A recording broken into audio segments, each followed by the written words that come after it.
Beleza, pessoal? Hoje é nossa primeira aula de ORH, Organização de Recursos Humanos, e nós vamos falar de cultura organizacional. Para você que não conhece, que não passou lá na videochamada, meu nome é Fabrício e a disciplina de hoje é Organização e Recursos Humanos. Como eu falei, nós vamos começar a tratar de organização, de cultura organizacional, tá? Vai ter esse vídeo para vocês. Não esqueçam de fazer atividade. Se você quiser, dá um pause no vídeo, vai lá, abre a atividade para ver as perguntinhas que tem lá e volta para assistir o vídeo. Enquanto você assiste, você vai respondendo as questões. Tá? Lembrando que você tem uma semana para fazer a atividade, mas você só pode fazer uma vez.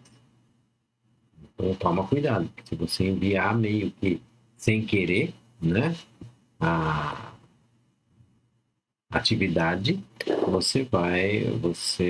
pode ser prejudicado com isso, tá? Então faça com calma, né? Sugiro que você, antes de assistir o vídeo todo, já veja as questões para que você possa buscando no vídeo a resposta para aquela questão, tá bom? Coloquei lá para vocês o PowerPoint que eu vou usar aqui para o nosso vídeo. Você pode acompanhar com o PowerPoint, pode guardar nos seus arquivos lá do curso, ok? E vamos lá, vamos começar, né? Vou colocar aqui o PowerPoint, vai ficar pequenininho, beleza? Vamos aí, vamos começar, como eu disse para vocês, cultura organizacional, nossa primeira aula, né? Primeiro eu trago para nós um conceito de cultura, cultura no geral, né? Eu gostei desse conceito aí do dicionário Michaelis, que diz o seguinte, que cultura é o conjunto de conhecimentos, costumes, crenças, padrões de comportamento adquiridos e transmitidos socialmente que caracterizam um grupo social. Então aqui nós estamos falando de cultura de um modo geral, tá? Então quando nós falamos aí a cultura, até mesmo dentro de um país como o Brasil, nós temos divisões culturais, né? Então eu tenho a cultura do Sul, onde eu tenho costumes, crenças, né? Padrões de comportamento. Então você vai para o Sul, por exemplo, você consegue encontrar o pessoal tomando chimarrão, né? Muito facilmente. Que é a erva mate ali com água quente, né? Se você for mudar de estado, for mais para o Paraná, se não me engano, chama tererê. É um pouquinho diferente. Usa a mesma cuia, mas já é algo frio, né? Coisa que você não vê aqui em São Paulo. Mais difícil de ver. Em São Paulo temos outros costumes, né? Padrões de comportamento, assim como no Nordeste. Se você olhar, por exemplo, Rio de Janeiro, São Paulo, então são culturas, tá? Então tudo. Agora essa palavra de aglomerado de pessoas, né? Aí envolve falar de aglomeração. Tem costumes, crenças, padrões de comportamento. É claro que você tem isso num aspecto macro, né? Quando eu falo de país, de estado, mas você tem aspectos micro, né? Onde eu posso falar da sua cidade. Eu posso falar, por exemplo, vamos pensar aqui, eu não sou de Jundiaí, mas eu percebo, por exemplo, que as pessoas de Jundiaí, quando vai ao centro, eles dizem o seguinte, eu vou até a cidade, né? Uma forma de falar, né? E tudo isso vai definindo a cultura. E não só isso, não só na cidade, eu posso trazer isso para dentro da minha casa, da sua casa, né? Então eu vou ter aí um conjunto de conhecimento, de costumes, de crenças que são afetos à sua casa, tá? E eu posso trazer isso também, para dentro de uma organização, tá? Então eu tenho a cultura organizacional, tá? Então, olha, então o que seria a cultura organizacional? É a forma institucionalizada de pensar ou agir, né?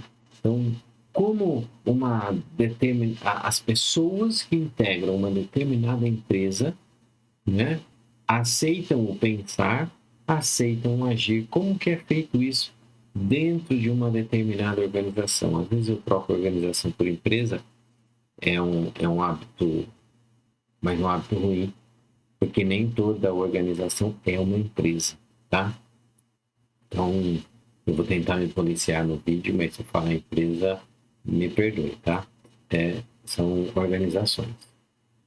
Bom, então, imagine só vocês, uma determinada organização, aonde a forma institucionalizada de pensar ou agir, nós vamos ver mais à frente, por exemplo, está focado no ser humano, né?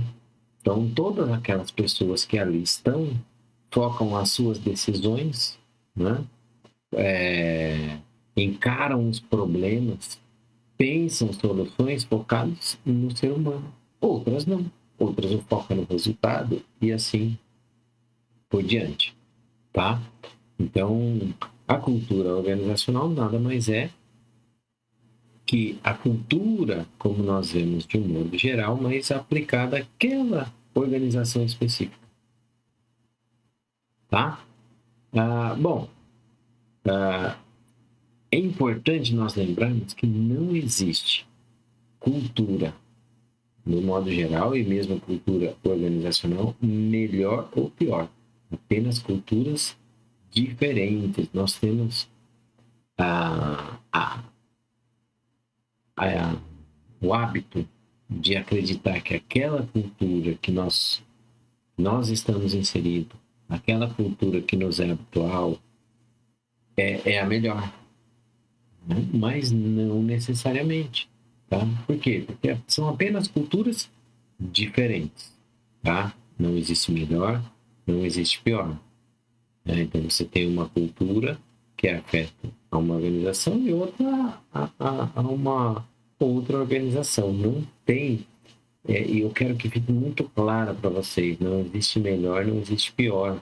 Você pode querer levar a, a cultura, uma cultura, por exemplo, de um de uma de um banco, tá?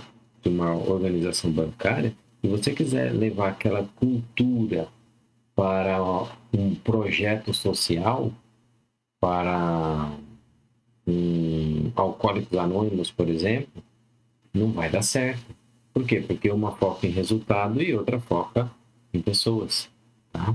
Então, não existe melhor e não existe pior, apenas diferente, ok?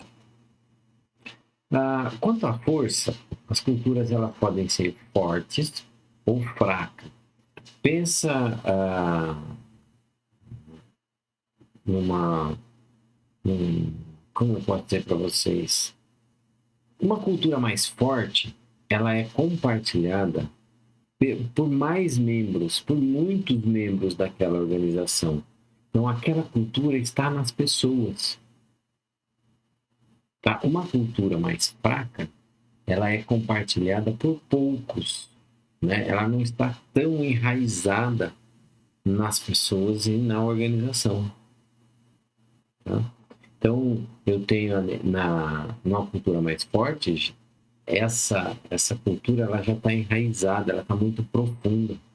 É difícil de mudar, né? Vamos pensar o seguinte: os bancos, já estávamos falando de banco, né? Existe uma cultura bancária no Brasil, onde os bancos ganham muito dinheiro, tá?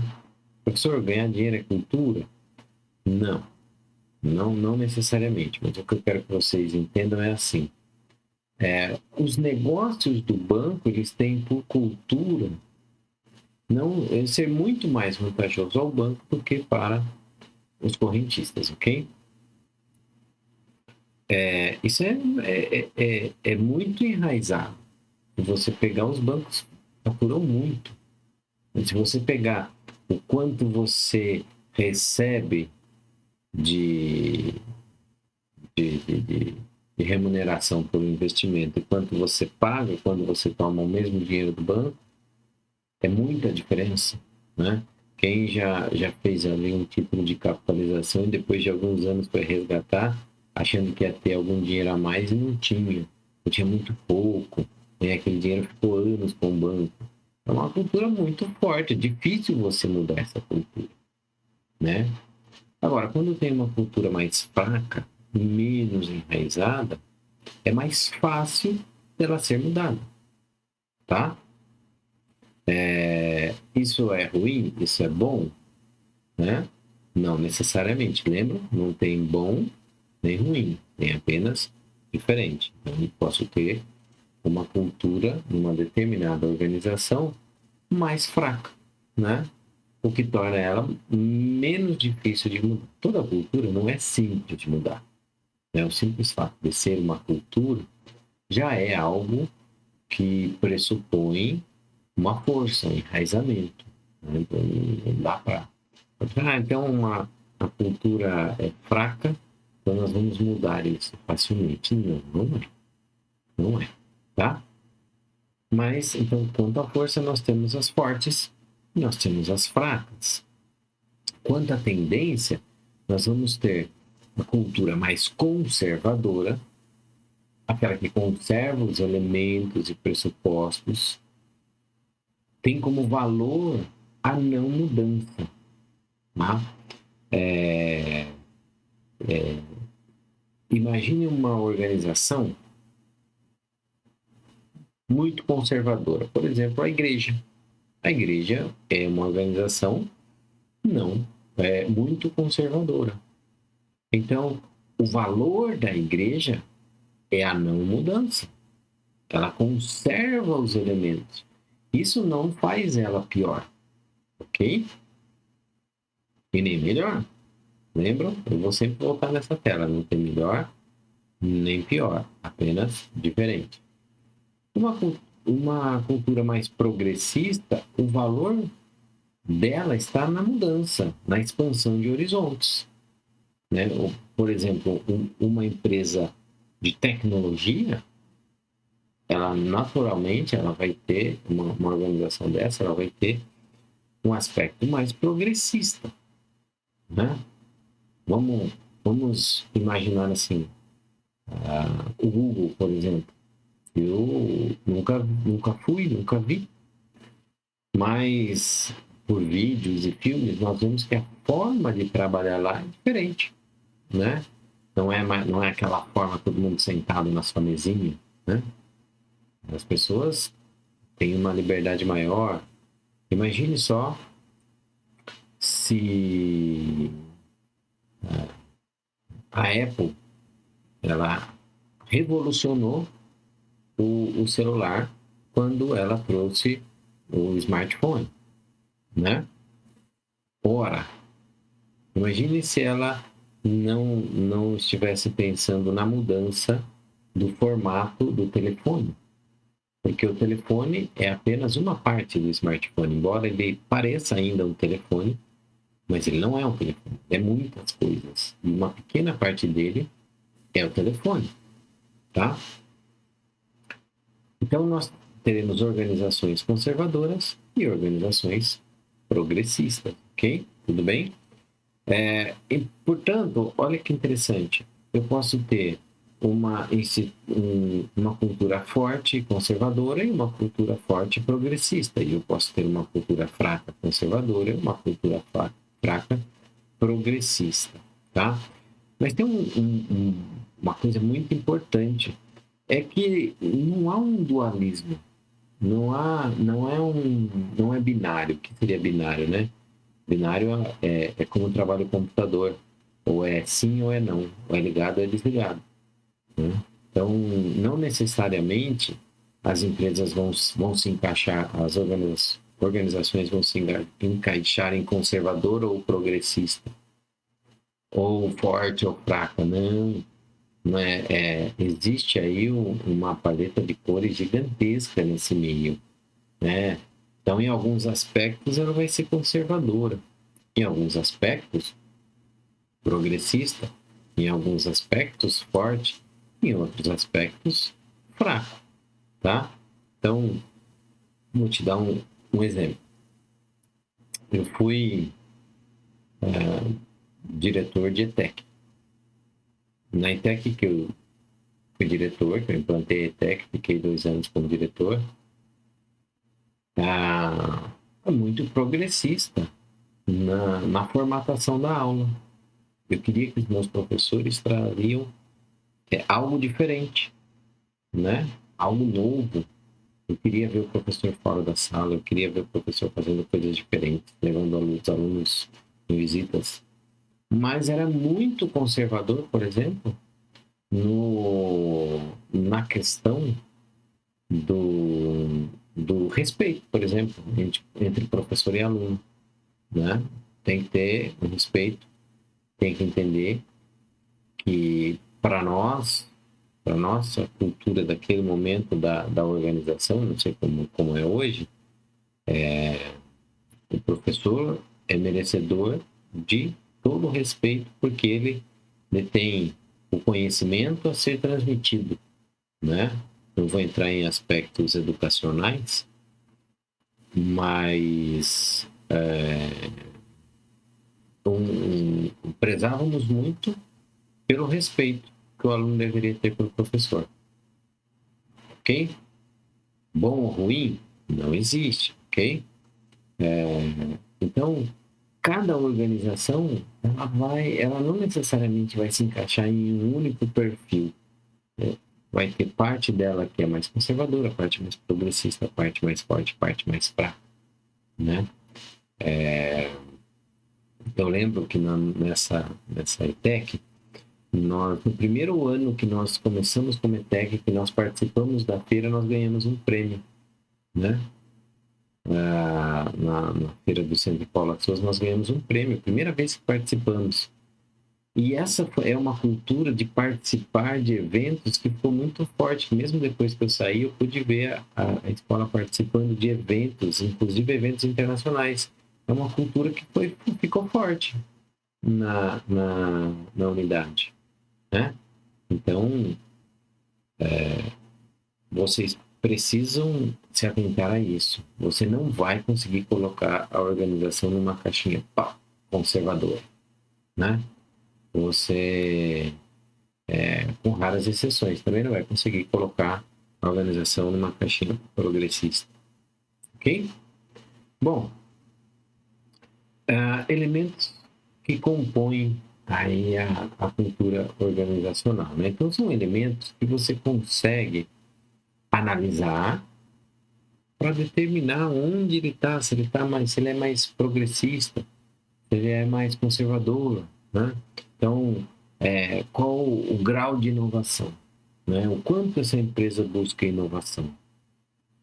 Volto a dizer, nós olhamos para a inovação como algo bom, mas muitas organizações têm a não inovação como um valor, né? Esses dias as mídias sociais falavam muito de leite condensado, leite moça, né? Ora, quando você compra o leite moça, você quer aquele mesmo leite moça, leite condensado. Por que eu chamo leite moça? Porque quem gosta, como eu, principalmente, né, quando cozinha na panela de pressão, percebe que é diferente o leite moça das outras marcas. Então, quando eu compro o leite moça, eu quero o sabor do leite moça. Aquele leite condensado daquela marca específica. Se você compra uma Coca-Cola, você quer o sabor da Coca-Cola, você não quer o sabor da Pepsi na Coca-Cola. Tá? Quando você vai comprar uma tubaína, você quer o sabor da tubaína, você não quer o sabor da Coca-Cola, né? Então você não quer essas mudanças, ainda que outros aspectos da mesma empresa tenham um grau de inovação. Vou pegar o exemplo aí do leite moça. Tem um produto que, quando eu vi, eu falei, nossa, eu quero experimentar isso. E eu demorei para achar, que é leite moça de colher. Que era para você comer leite moça de colher. Ela não chega a ser um leite cozido, né? Um doce de leite, que a gente fala. Mas é um produto diferente. Tem produtos que não atendem. Vou dar um exemplo para você. Existe uma inovação, uma praticidade aí nessa área aí da comida árabe que eu gosto dos doces. Brigadeiro. Quem nunca comeu um brigadeiro de lata? Só quando você põe o brigadeiro de lata na boca, você fala, não é a mesma coisa, né? Então, às vezes, o produto tem uma inovação, mas não é aquilo que o mercado quer. Em alguns aspectos, a empresa inova, mas em outros, ela mantém. A inovação não será bem-vinda, né? Então, temos a atenção aos detalhes. Normalmente, aquelas organizações que têm mais atenção aos detalhes, elas são mais conservadoras, né? Onde as coisas não podem mudar nos pequenos detalhes. Temos organizações voltadas para resultados, como falei para vocês, uma organização aí como uma bolsa de valores, bancos e tudo mais, organizações focadas na pessoa, alcoólicos anônimos, dentre outras, aí, todas essas que nós podemos falar, uma casa de repouso, ela tem resultado? Também tem, mas ela tem foco nas pessoas, né? Por exemplo, uma casa de repouso não pode falar assim, não vou dar comida para ninguém porque eu preciso aumentar o lucro esse mês. Não dá, né? A agressividade no mercado, você tem empresas que são mais agressivas no mercado, e a própria instabilidade cultural. A cultura daquela empresa fica mudando, né? Se ela fica mudando, ela é mais fraca. Não, ela é mais estável. Faz anos que é nesse formato, né? Essa forma, desse jeito de trabalhar, dessa forma que é organizada a hierarquia da empresa, isso não muda. Então, eu tenho uma cultura mais forte, ok? Então, eu tenho vários elementos. Esses elementos aqui, eles são exemplificativos, tá? Não são taxativos. Uma organização pode mudar a sua cultura? E aí me responde essa. Com você que eu estou falando. Responde aí. Uma organização pode mudar a sua cultura? Sozinha, não. Olha que interessante. Sozinha, não. Porque a cultura, ela tem vários elementos que a compõem, tá? E nem todos esses elementos estão na mão da empresa. A empresa não controla todos, né? Então, vou dar um exemplo para vocês. Olha, o ambiente, né? Eu trabalhei numa empresa que ela tinha filial no Rio de Janeiro, por exemplo. E o Rio de Janeiro é uma cidade de praia, uma cidade turística, diferente da filial que eu trabalhava. E era muito comum, por exemplo, trabalhava no RH, e o absenteísmo, que é absenteísmo, é a ausência ao trabalho, logo depois do pagamento, na filial do Rio de Janeiro, era alto, né? Então, a cultura do lugar, pelo menos daquela organização, naquele momento, né? Assim que eles recebiam o salário, eles ficavam um dia, dois, que eles iam curtir um pouco para depois voltar ao trabalho, né? Era diferente, é diferente, né? Então, a questão ambiental, um momento histórico, tá? Então, é claro que influencia, né, a cultura organizacional, o momento em que o país está passando, o momento político, questões até mesmo globais, tá? Vamos imaginar o seguinte, eu vou trazer um fator histórico para vocês que interfere na cultura organizacional. Segunda Guerra Mundial, os homens foram para a guerra e as mulheres assumiram postos de trabalho. Então, aonde havia uma quantidade grande de homens trabalhando em metalúrgicas, passou a ser mulheres. E por óbvio que a cultura também sofre mudança. Então, nem todos os elementos estão sob o controle da empresa. A empresa pode mudar as dimensões de alguns aspectos? Pode, né? Nós vamos ter 3 aspectos aqui que pode ser mudado. Então, primeiro é o aspecto material. O aspecto material é o sistema produtivo, se é um sistema produtivo aberto, se é um sistema produtivo fechado, se o foco é no padrão, foco na criatividade, tudo isso você pode mexer com isso, né? O aspecto psicossocial é a forma de interação entre os membros da organização. Cada um faz a sua parte, né? E o outro que se vire. Eu fiz o meu e acabou. Não. As partes, os colaboradores, eles se ajudam, né? Como que uma pessoa se reporta a outra dentro da organização? Como que os comandos são dados? Como os feedbacks são dados? Tudo isso, nós estamos falando do aspecto psicossocial. Isso dá para ser trabalhado, isso também dá para ser mudado, né? E o aspecto ideológico. O aspecto ideológico são aqueles valores que são usados na tomada de decisão, né?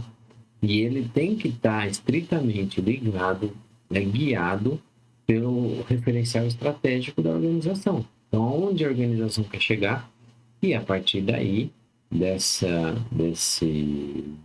meta, as decisões são tomadas.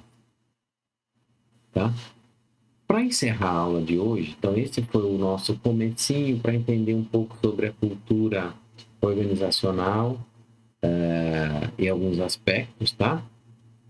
E para encerrar a aula de hoje e todas as aulas, eu gosto muito de deixar uma frase para vocês.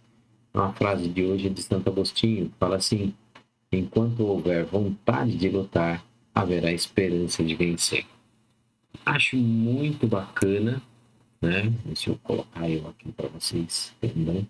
Acho muito bacana isso, porque vocês, num momento tão difícil de pandemia, vocês estão lutando, né? Tem esperança de vencer e eu acredito que juntos nós podemos vencer, passar por essa fase e não só a fase pandêmica, mas também a fase aí de estudo, a fase de buscar algo novo para a vida de vocês e, por conseguinte, né, buscar encontrar novos postos, novos sonhos a partir do momento que vocês conquistam aqueles que vocês têm, né? Então, o que nós não podemos é parar de lutar. Pessoal, não esqueçam de fazer atividade, tá? Porque ela vai ser muito importante para a nota e para a frequência de vocês, tá? Lembrando que tem uma semana para fazer. Beleza? Espero que vocês tenham gostado.